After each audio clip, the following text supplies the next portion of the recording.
नमस्कार, स्वागत है आपका लाइव सीरीज के एस्ट्रो चैनल में और मैं हूं आपके साथ रिया।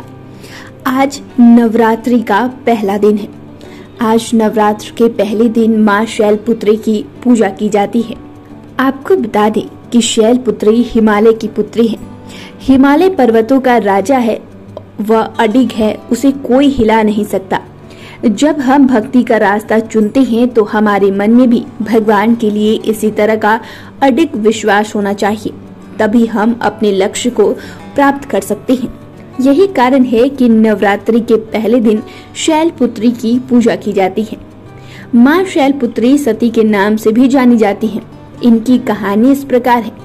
एक बार प्रजापति दक्ष ने यज्ञ करवाने का फैसला किया। इसके लिए उन्होंने सभी देवी देवताओं को निमंत्रण भेजा, लेकिन भगवान शिव को नहीं। देवी सती भली भांति जानती थी कि उनके पास निमंत्रण आएगा, लेकिन ऐसा नहीं हुआ।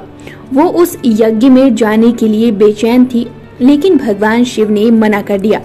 उन्होंने कहा कि यज्ञ में जाने के लिए उनके पास कोई भी निमंत्रण नहीं आया है और इसलिए वहां जाना उचित नहीं है।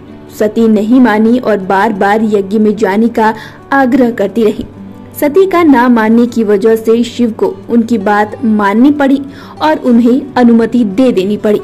सती जब अपने पिता प्रजापति दक्ष के यहाँ पहुंची तो देखा कि कोई भी उनसे आदर और प्रेम के साथ बातचीत नहीं कर रहा है। सारे लोग मुंह फेरे हुए हैं और सिर्फ उनकी माता ही स्नेह से उन्हें गले लगा रही है। उनकी बाकी बहनें उनका उपहास उड़ा रही थी और सती के पति भगवान शिव को भी तिरस्कृत कर रही थी। स्वयं दक्ष ने भी अपमान करने का कोई मौका नहीं छोड़ा। ऐसा व्यवहार देख सती दुखी हो गई। अपना और अपने पति का अपमान उनसे सह ना गया और फिर अगले ही पल उन्होंने ऐसा कदम उठाया जिसकी कल्पना स्वयं दक्ष ने भी नहीं की होगी।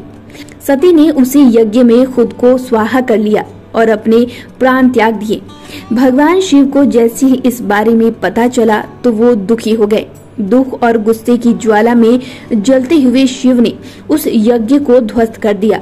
इसी सती ने फिर हिमालय के यहाँ जन्म लिया और वह जन्म लेने की वजह से इनका नाम शैलपुत्री पड़ा। मां शैलपुत्री का वास काशी नगरी वाराणसी में माना जाता है। वहाँ शैलपुत्री का एक बेहद प्राचीन मंदिर है, जिसके बारे में मान्यता है कि यहाँ मां शैलपुत्री ने सिर्फ दर्शन करने से ही भक्तजनों की मुरादें पूर्ण हो जाती है। कहा यह भी जाता है कि नवरात्रि के पहले दिन यानी प्रतिपदा को जो भी भक्त मां शैलपुत्री के दर्शन करते हैं उसके सारे और फिर अगले ही पल उन्होंने ऐसा कदम उठाया जिसकी कल्पना स्वयं दक्ष ने भी नहीं की होगी। सती ने उसी यज्ञ में खुद को स्वाहा कर लिया और अपने प्राण त्याग दिए। भगवान शिव को जैसे ही इस बारे में पता चला तो वो दुखी हो गए। दुख और गुस्से की ज्वाला में जलते हुए शिव ने उस यज्ञ को ध्वस्त कर दिया। इसी सती ने फिर हिमालय के यहाँ जन्म लिया और वह जन्म लेने की वजह से इनका नाम शैलपुत्री पड़ा। मां शैलपुत्री का वास काशी नगरी वाराणसी में माना जाता है। वहाँ शैलपुत्री का एक बेहद प्राचीन मंदिर है, जिसके बारे में मान्यता है कि यहाँ मां शैलपुत्री ने सिर्फ दर्शन करने से ही भक्तजनों की मुरादें पूर्ण हो जाती है। कहा यह भी जाता है कि नवरात्रि के पहले दिन यानी प्रतिपदा को जो भी भक्त मां शैलपुत्री के दर्शन करते हैं उसके सारे वैवाहिक जीवन के कष्ट दूर हो जाते हैं। क्योंकि मां शैलपुत्री का वाहन वृषभ है, इसलिए इन्हें वृषारूढ़ा भी कहा जाता है। इनके बाएं हाथ में कमल और दाएं हाथ में त्रिशूल है। तो इस विषय में आप क्या सोचते हैं हमें कमेंट कर जरूर बताएं। चैनल को सब्सक्राइब करें, फेसबुक पेज को लाइक करें। वीडियो देखने के लिए आपका शुक्रिया।